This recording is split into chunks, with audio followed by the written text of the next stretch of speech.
Okay, how many people have we got watching? 0 so far. Interesting. Let's get to the channel.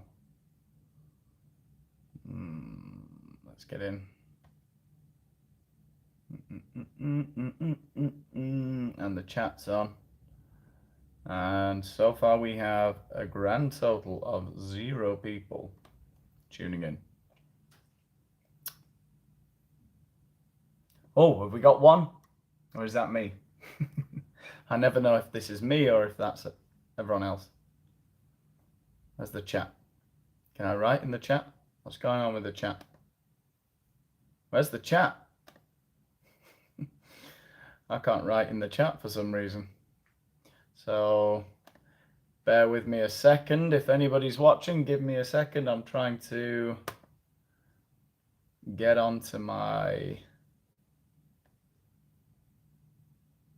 There we go. The chat's working. Let's see if everyone sees this. Hello. All 3 of you can see that, I assume. Right, good. Okay, so we're on. So we're going to have a look at some typical speaking activities just for a few minutes today. I've got a bit of free time. I've got a listening video coming out later, which you might be interested in.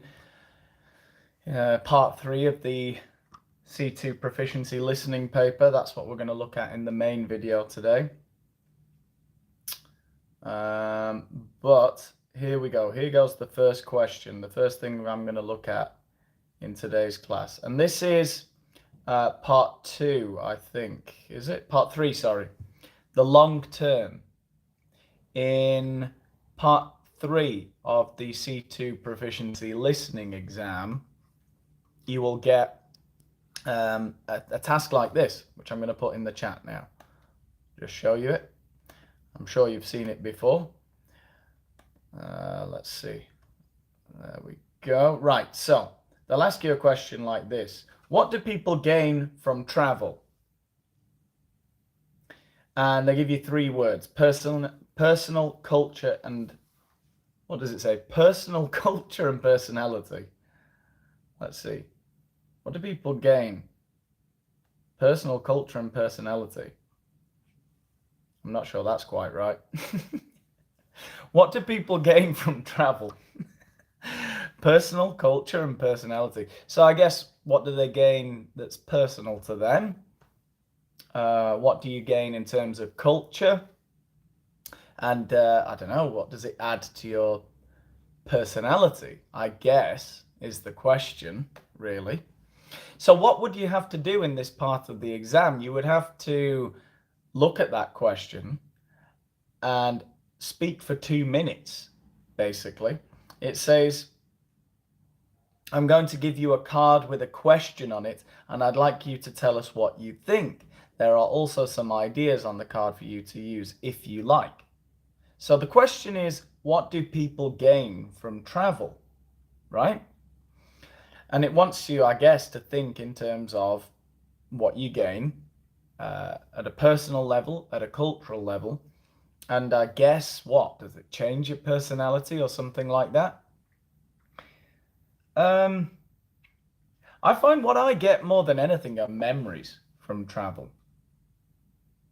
I guess you learn something about culture and things like that.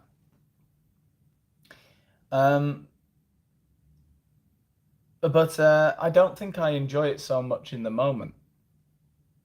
I enjoy thinking about it afterwards. Nostalgia. That's what I get from life in general.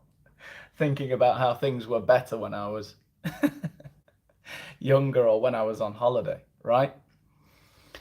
But what do you gain from travel? Why does everyone want to travel? So Alva, we've got a comment finally. Alva says you get out of your comfort zone and learn things that otherwise you wouldn't. Certainly getting out of your comfort zone is a good thing. Yeah, I think in general, no? Anything that that challenges you, right?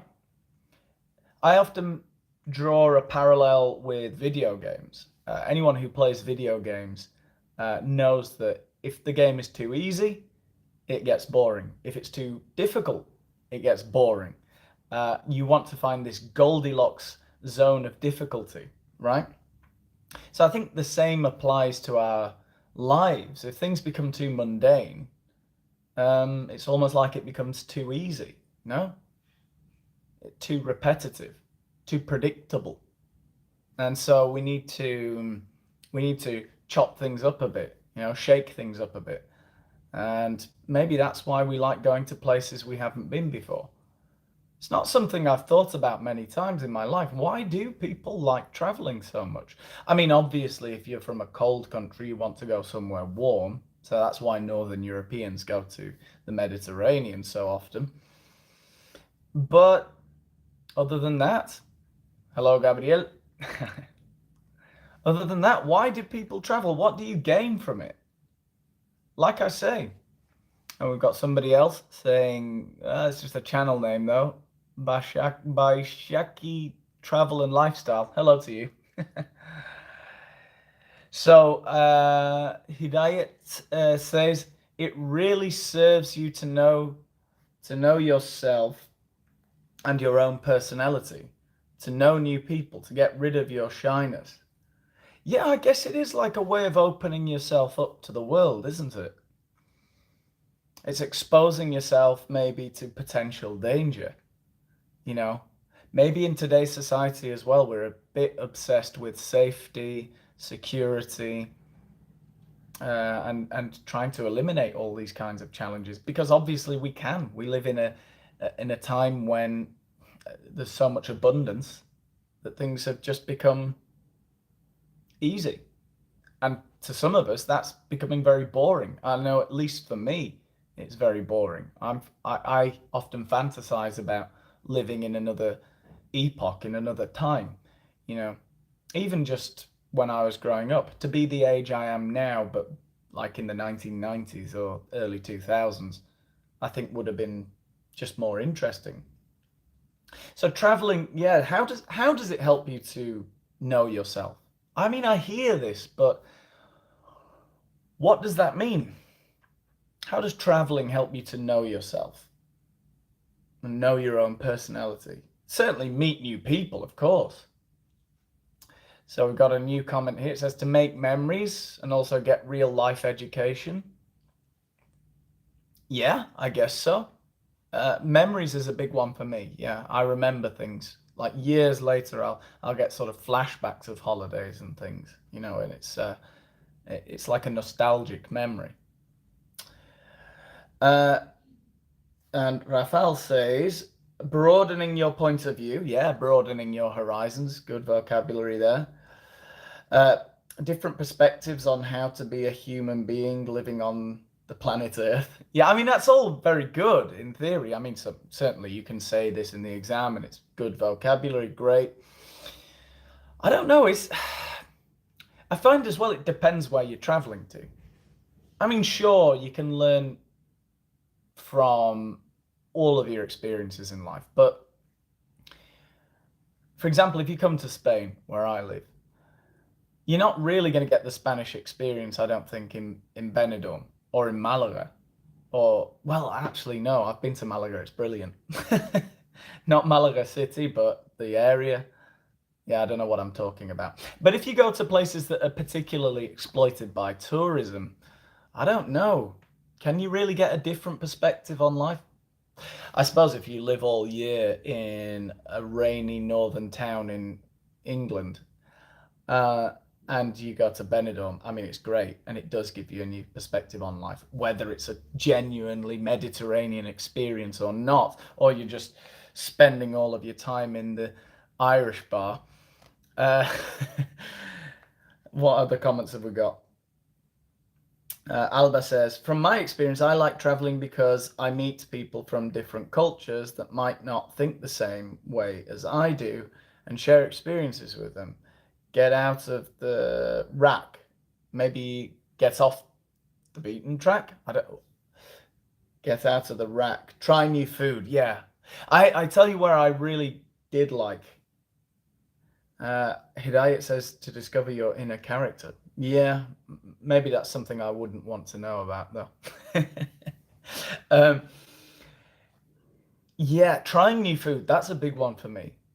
Uh, I was vegetarian until I was like 24, 23, 24 years of age. All my life, I was brought up vegetarian. And now food is a huge part of my life because I love trying new food. I eat meat, I eat fish, I eat everything now. And the first time I really started trying lots of different food was bizarrely when I went to Thailand. I thought Thailand was the most amazing place that I've been to.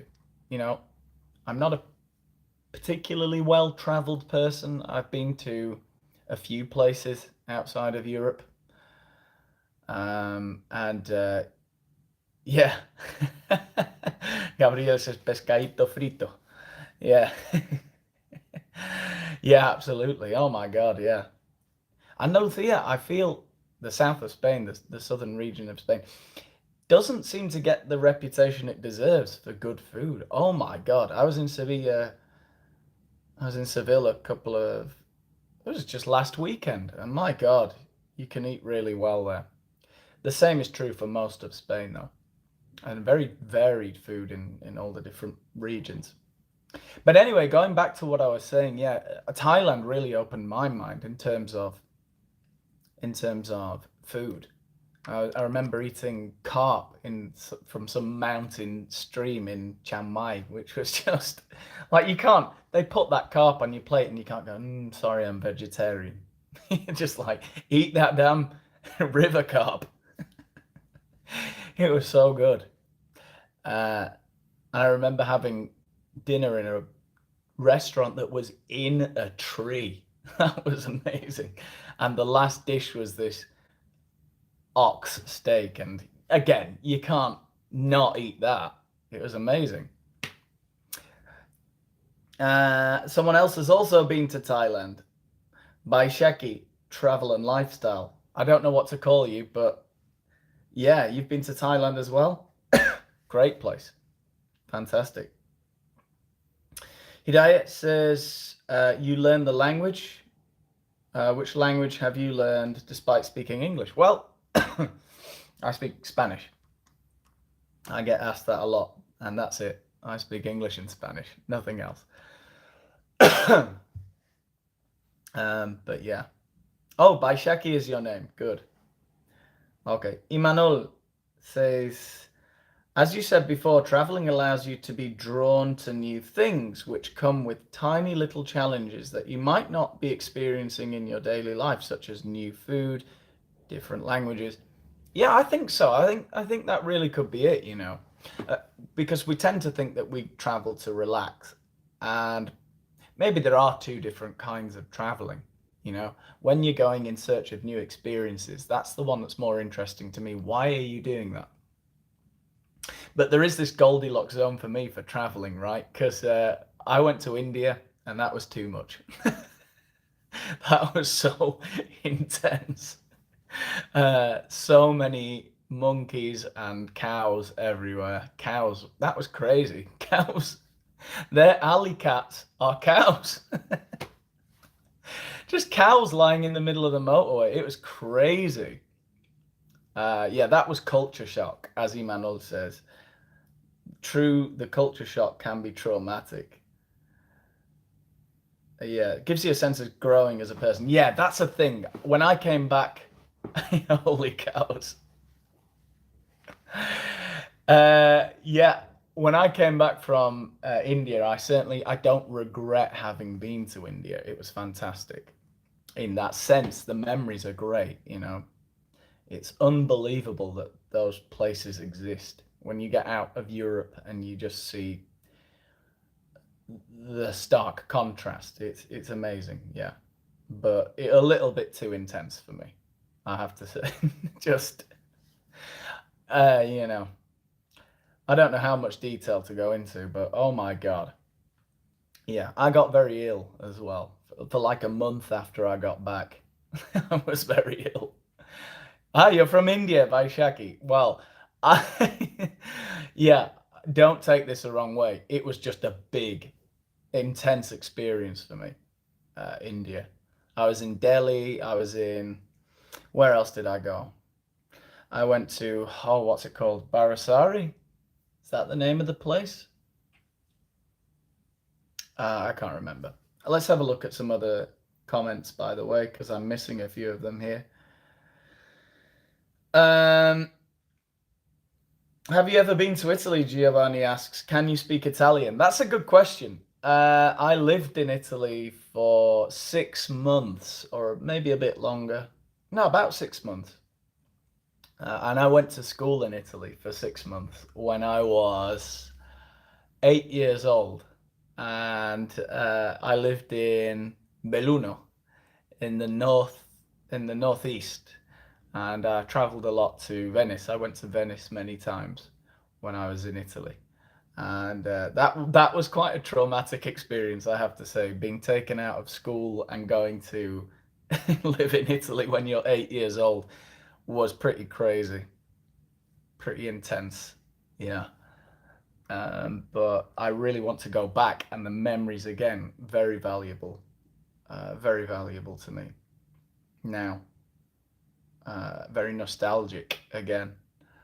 I'd love to go back to Belluno one day and sort of relive the experience. A very pretty little town, I remember it being a very pretty town. We used to go skiing at the weekends on Neveral, I think was the name of the mountain. Yeah.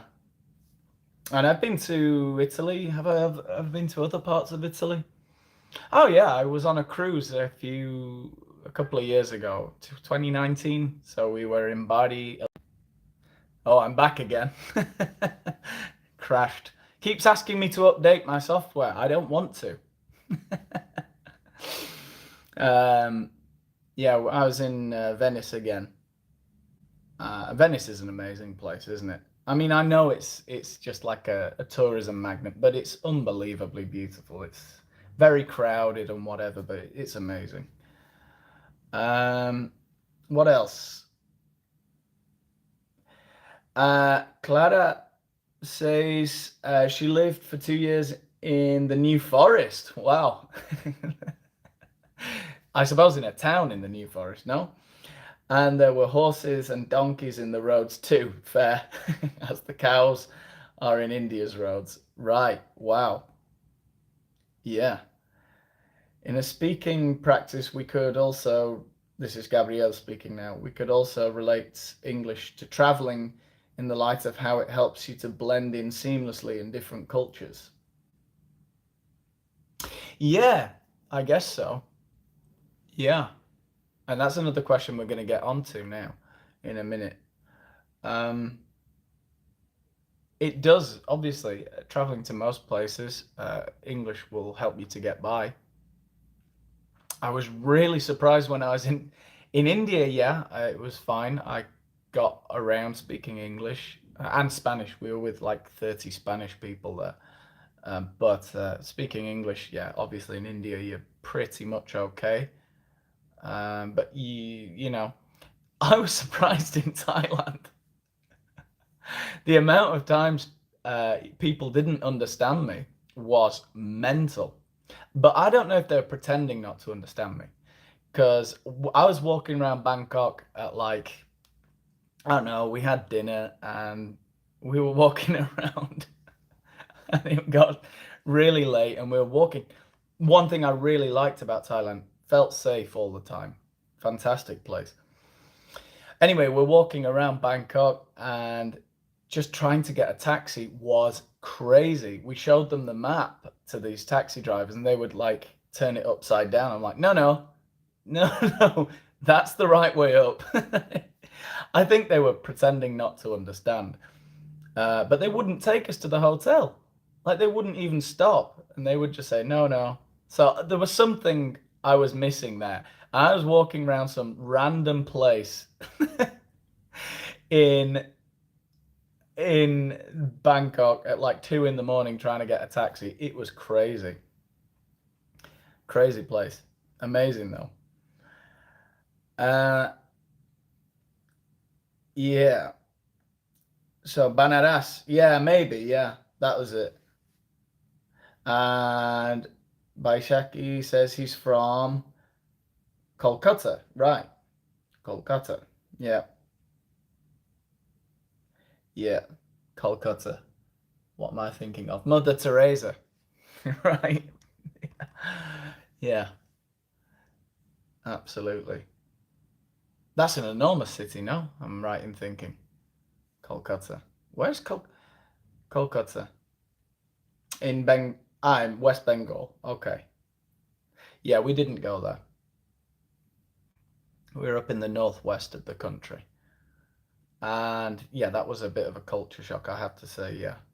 Uh, I, being on the Ganges, and we saw people, cremating their loved ones.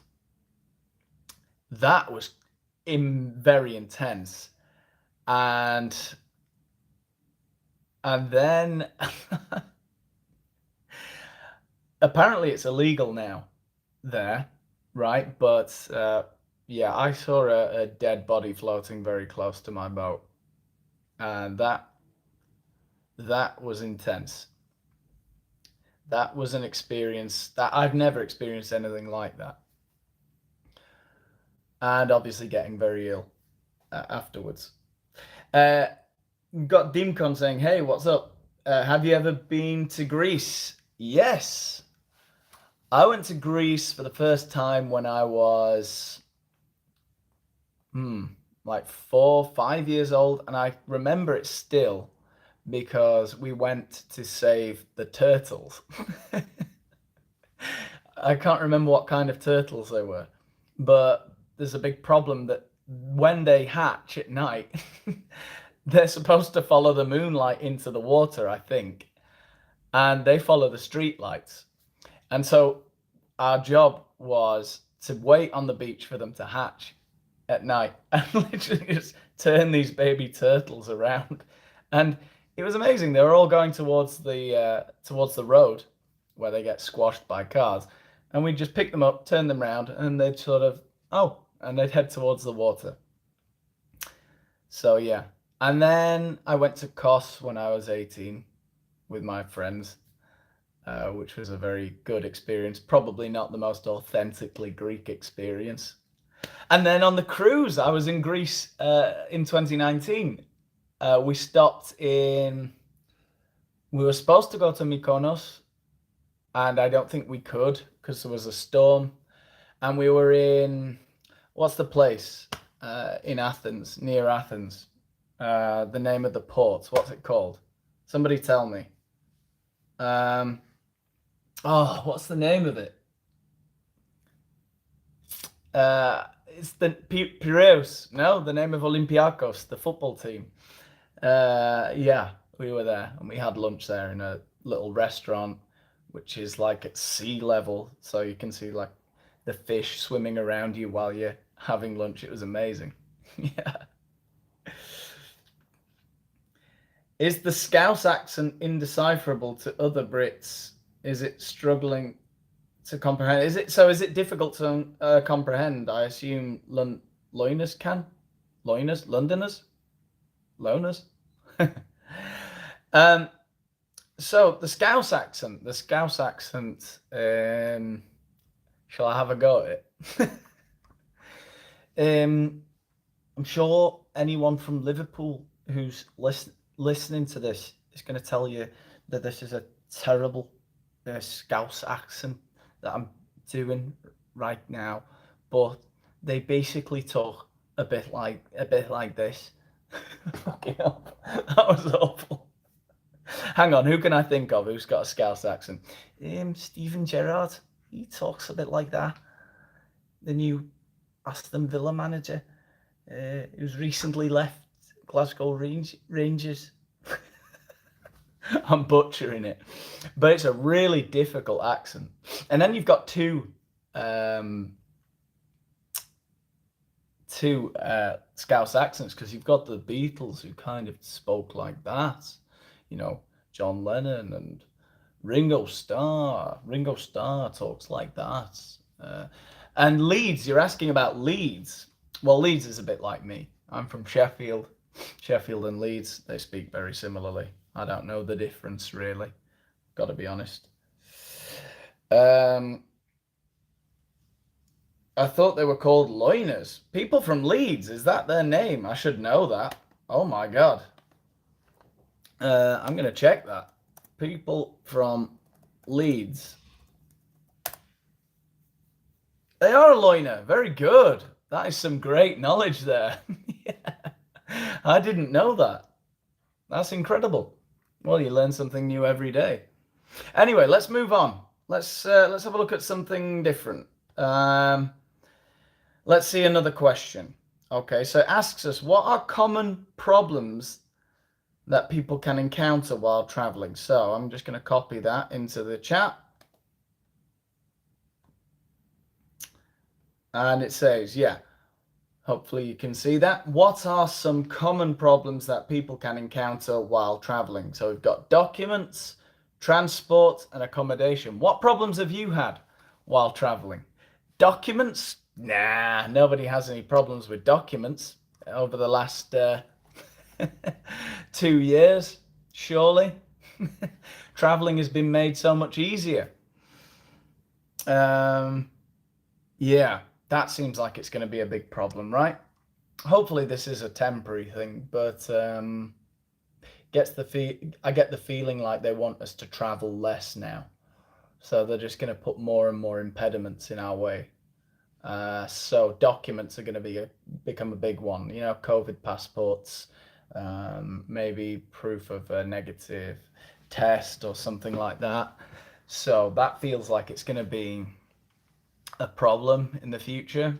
Maybe it will become easier over time. People will get used to it. It'll become digitalized. Whether that's a good or a bad thing, I don't know. Now that's immature. Diarrhea, says the underground. Yeah, that was kind of what happened to me after India for about a month. Yeah. What about problems with accommodation? What problems have people had with accommodation or documents or anything? What problems have you had? Transport. Oh my God. Transport. I've got a good one for transport. I went to Cuba in 2015 and the plane was delayed on the runway in Madrid for about an hour. It was 40 degrees in summer in Madrid, on the runway, on the tarmac, everything heating up. And there was no, people were sweating on this plane. I was dripping sweat, right? And I was drinking water and I was really not feeling good.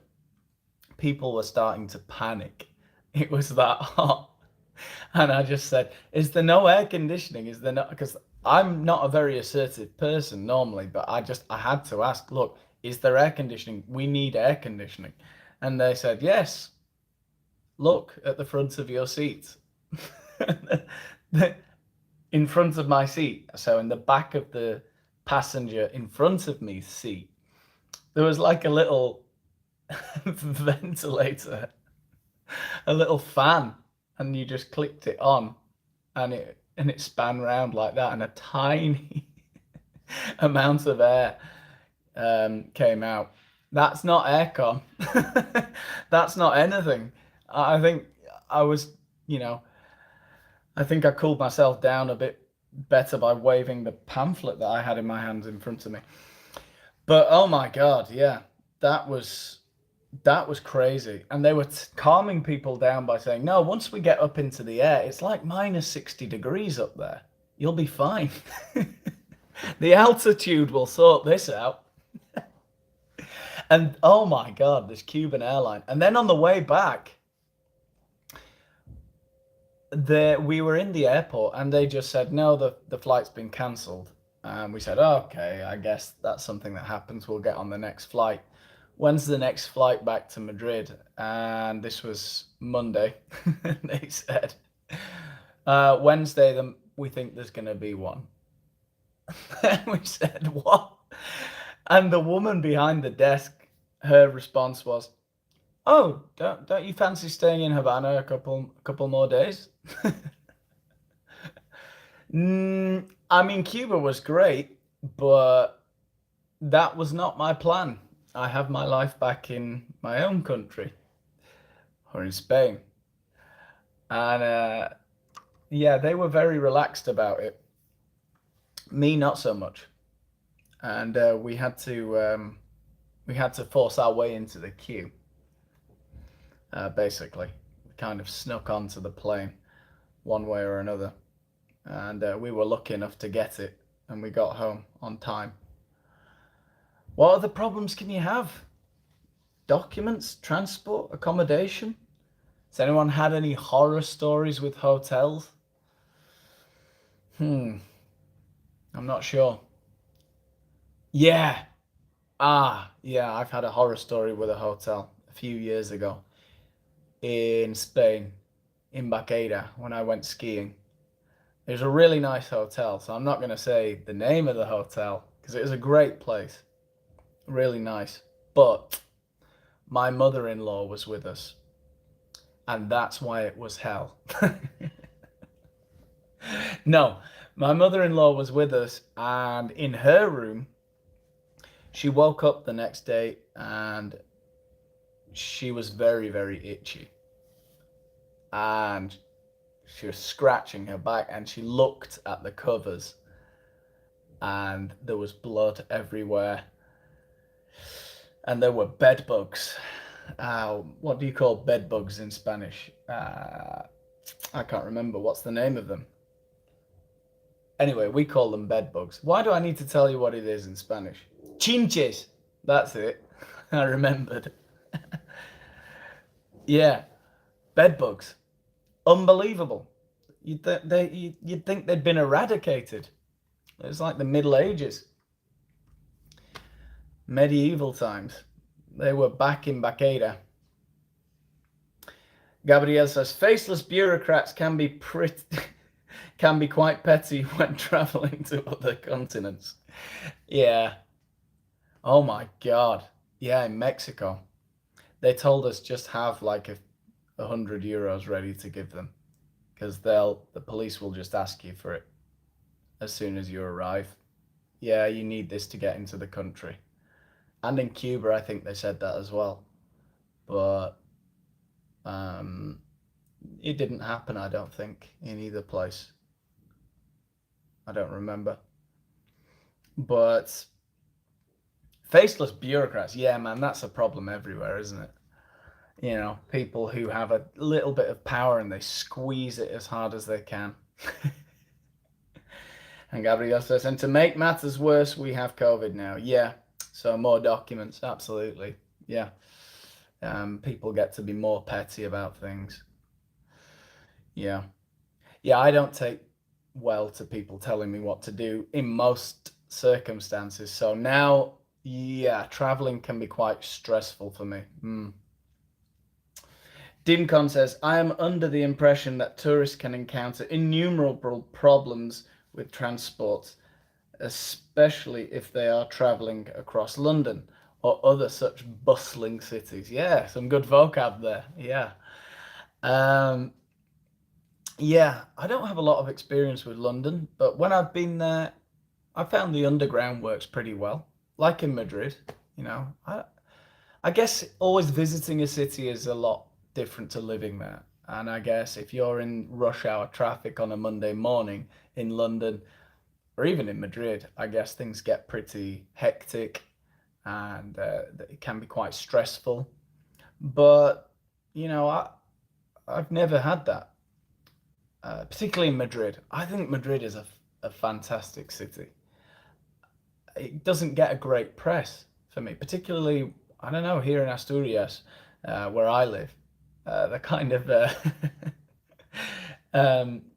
you know, you get used to living in your small towns. You know, I live in Gijón, which is a city of like 270,000 people, I think, maybe a bit more.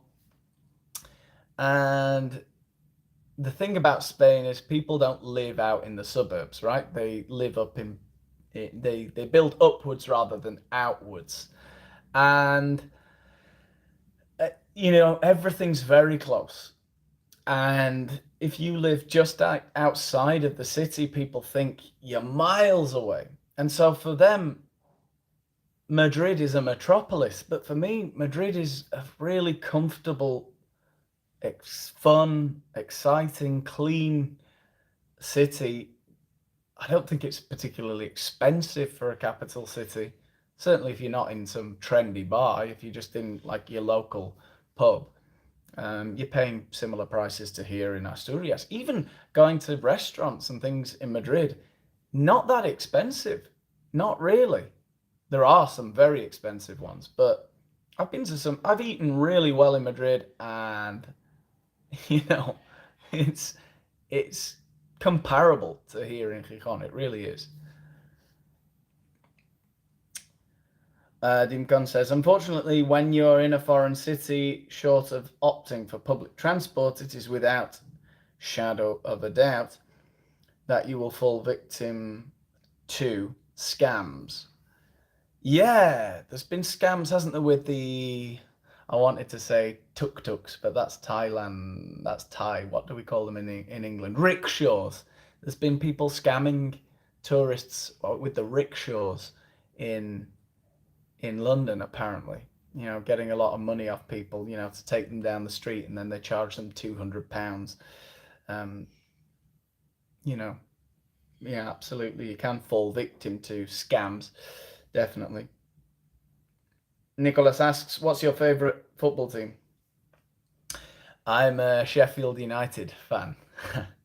They're in the Championship. So, yeah. Got relegated last season. Alba, I got bed bugs when travelling in Greece. Oh, no. It's horrible, isn't it? What an experience. I've never been bitten by them, but Jesus. Yeah, can't be nice. We were staying in a hostel. Yeah, not always clean, are they? And we had to look for a hospital to get an injection. Yeah, because they can transmit diseases, can't they, I think? Medieval diseases. The bubonic plague. I don't know what diseases they've got, but maybe. It's very important to find good accommodation, yeah. And I don't know how to pronounce this person's name. Is it Sonia? Can I read Cyrillic now? Am I reading that right? She says, wanted to say thanks for the vids and send lots of love from Russia. From Russia with love, yes, wonderful.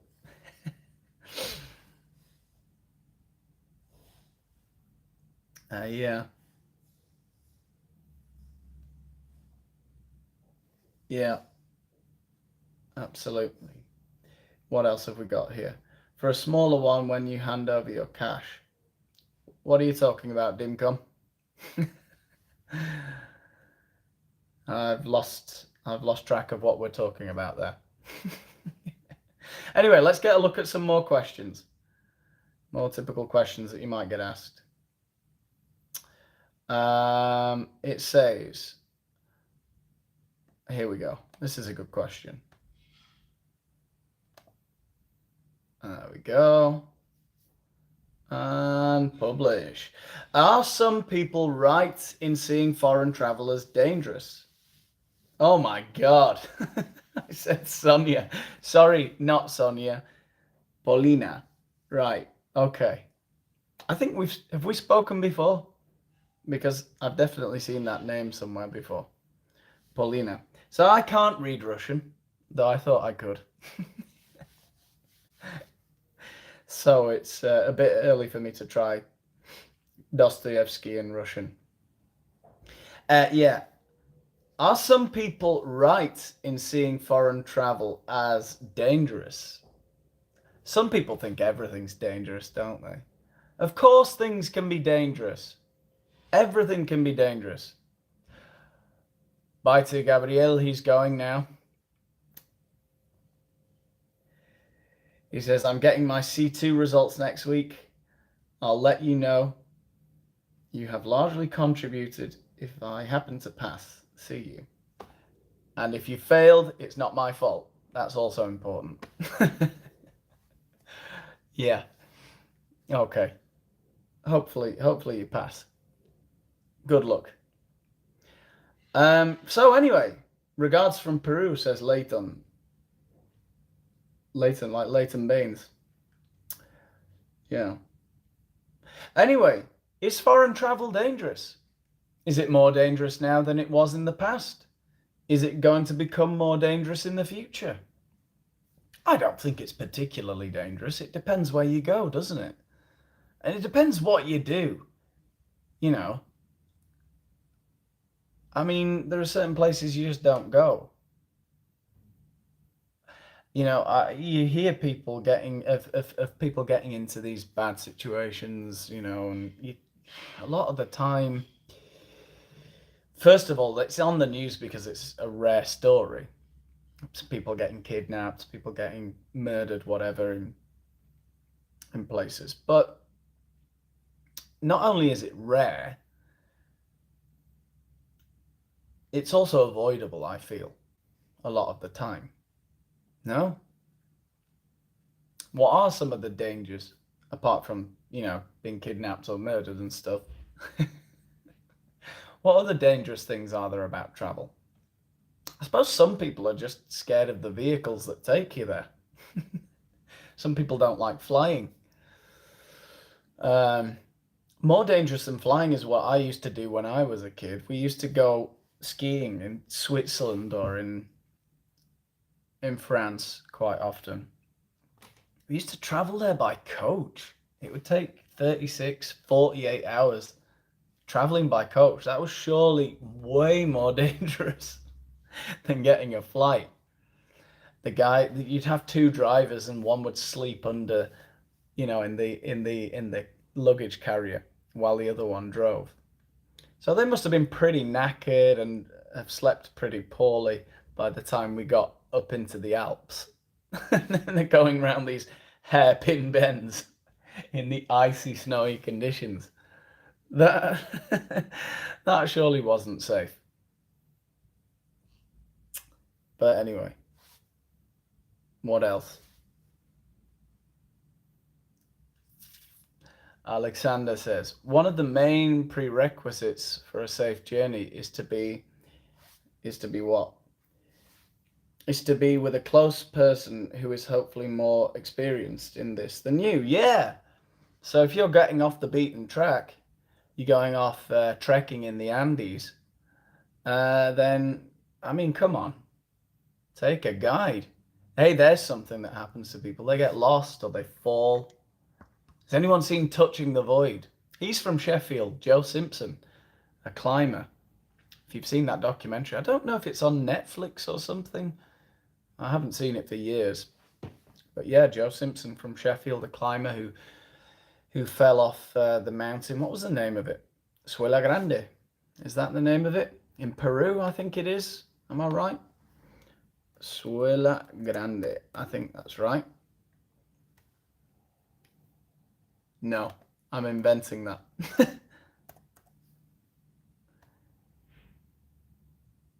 Nah, I've invented that. Joe Simpson Mountain. Let's find out which mountain was it.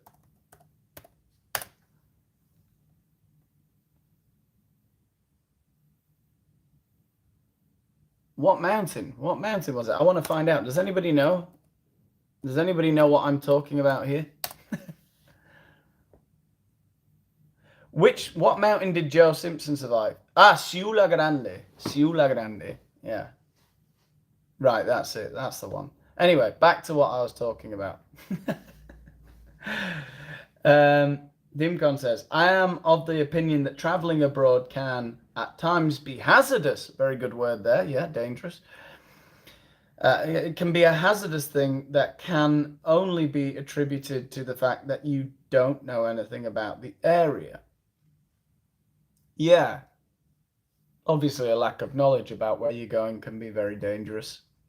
I think that's true. You know, I live in Spain, as I've mentioned lots of times.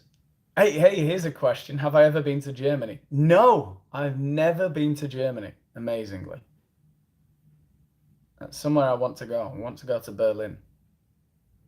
Everyone loves Berlin, so I want to travel there. But anyway, um, what was I talking about?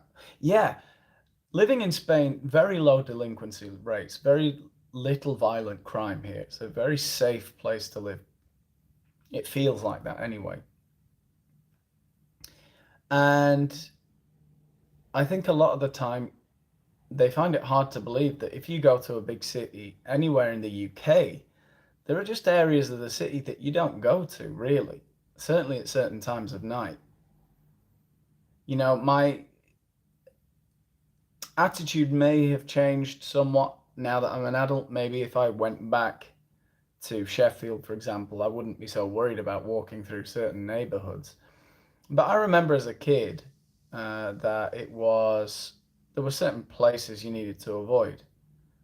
Um, Having said that, I grew up on quite a rough council estate, Parsons Cross in Sheffield. So I don't know. I guess nothing particularly bad happened to me there, but you kind of learn to avoid certain people.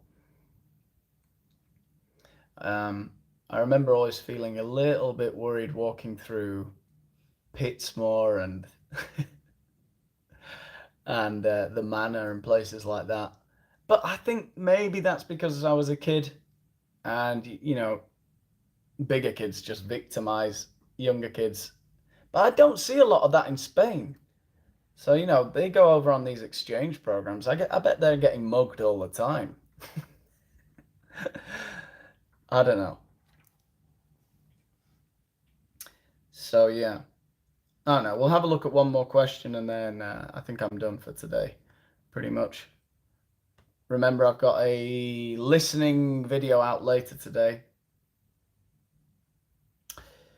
Okay, which country would you... Yeah, let's have a look at this. Which country would you most like to visit and why? That's an easy question to end on, I think.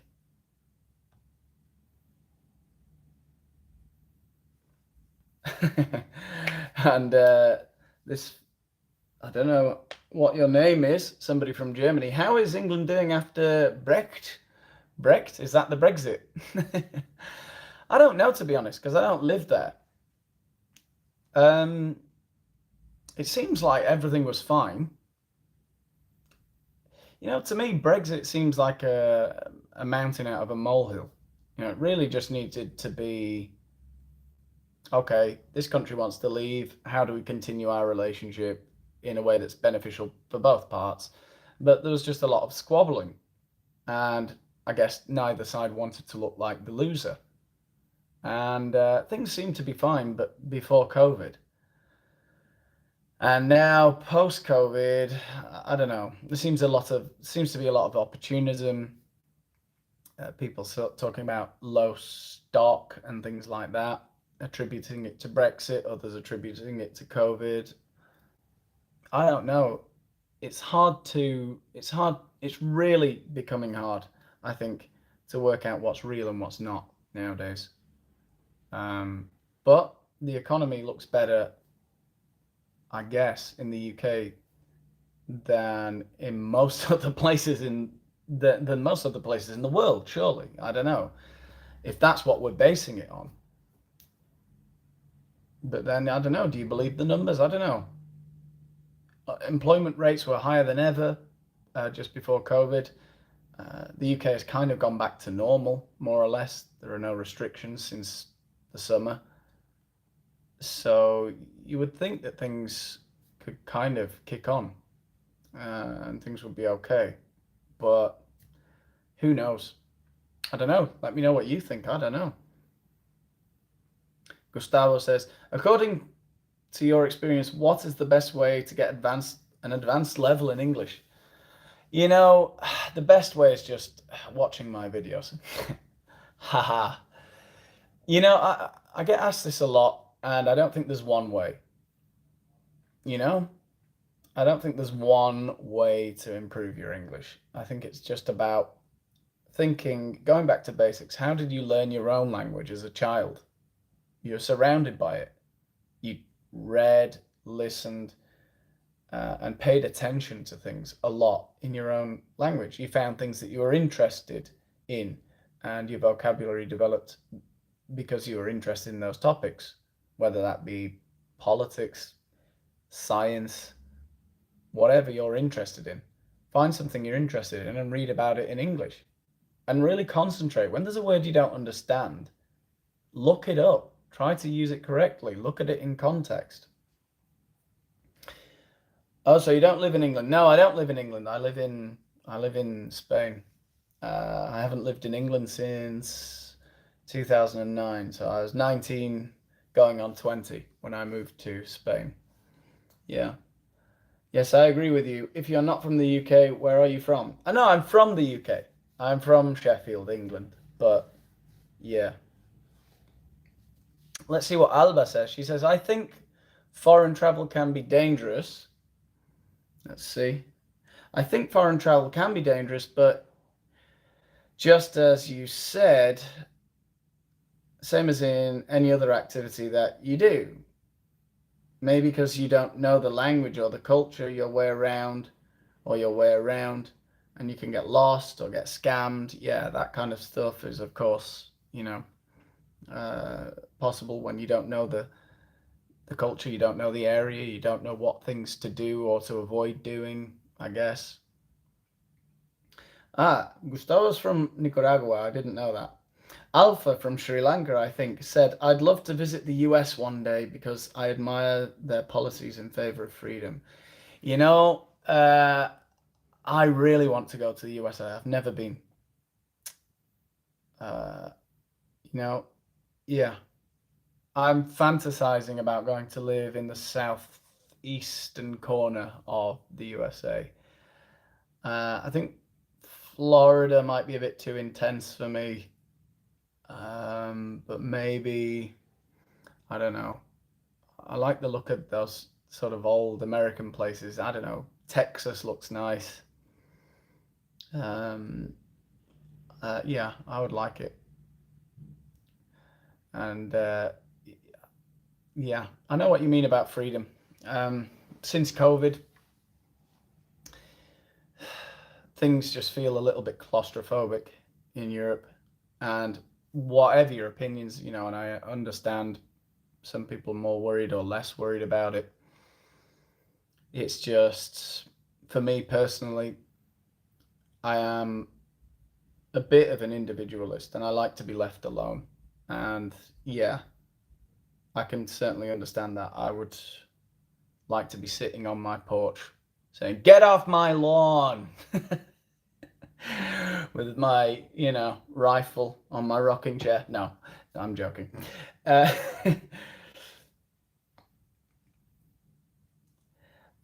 I've got somebody here again with a long Russian name. So I don't know what to call you. I'm sorry. I recommend your channel to a lot of people in the Russian-speaking English learning community. Thanks very much. So don't be surprised if you are suddenly famous. Thanks. Great content. That means a lot to me. Thanks. I get a lot of people writing from Russia. Yeah. And always nice to hear from you. Language barrier could lead to a misunderstanding. Yeah. You don't want to say the wrong thing in Parsons Cross. There's a language barrier between most English people and people from Parsons Cross. Yeah. Spain is so cool. Here in Germany, you have to either study Spanish or French. Was it hard for you to learn Spanish? I mean, I came here when I was young. I came to a part of Spain where there's not a lot of English speakers. There's not a lot of tourism, so certainly not international tourism. So you just kind of have to learn to speak the language pretty quickly. So I didn't find it particularly difficult. Okay, last comment I'm going to have a look at then here because my dog's going mental and I need to have lunch. So it says, Alexander, he says, I would love to visit Spain. Why Why, you may ask? Well, based on what I have seen and heard from pictures and movies as well as stories, I really relish the vibe it has. Nice. Yeah, it's a great place. It's a great place. Don't get me wrong. It's really nice. I really like where I live. You know, I do complain a lot about Spain, but it's fantastic, of course. It's got some brilliant things. Just the food and the culture is, in general, is great. But I'm a bit pessimistic over the last couple of years, particularly. You know, Dimcon says, given the chance and the choice, I would travel to England, especially to London, due largely to its exquisite traditional food. Oh no, man, you're Greek. Don't tell me that. Greek food is great. London is terrible. Oh my God. It's splendid buildings. Yeah, oh, London's a pretty city. And of course, you can eat well in London. It's London, you know, it's an international city. The fact that the residents are courteous and affable, are they? I like English people. Yeah, I gotta be honest, I do. Though I am partial. It is without a shadow of a doubt that a visit to London would be a trip down memory lane. Have you been there before? Have a great day. Enjoy your life. Thank you for everything. Bye-bye. Thanks to all of you. I'm going to leave it there for today, and I'll see you in the next one, hopefully. And I'm sorry that this is so spontaneous. When I've got some free time, I do a live show. Check out my listening video today, a C2 listening video, and I'll see you in the next one. Thanks very much to all of you who've commented or just watched, and thanks for recommending me. If you do, like, share, subscribe, all that kind of stuff. And I will see you soon. Goodbye.